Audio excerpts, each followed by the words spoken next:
My reading level was real low, and I decided that I wanted to do something about it.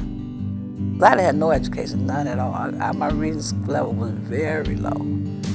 You know, and that's always been one of the things that's always kept me handicapped. I couldn't read to my kids, my grandkids. I couldn't fill out applications when I wanted to look for a job. Going to the doctor, filling out papers, going to the stores, you know, looking at the label that's on the back of them, you know. And then I can just go on and on and on. And it's the things I have learned since I've been here. It's been a big help. I have a high school diploma, but I still I needed more. You know, more education as far as my reading and math and stuff. So I decided to come back here because I have a goal and I'm trying to reach. I'm trying to go to college. And those are the reasons why I came to Project Read.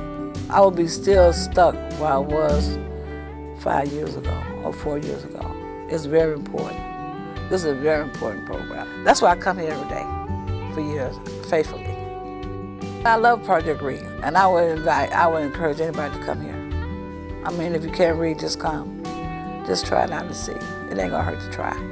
My name is Dorothy Henry, and my life has changed tremendously because of Project Read.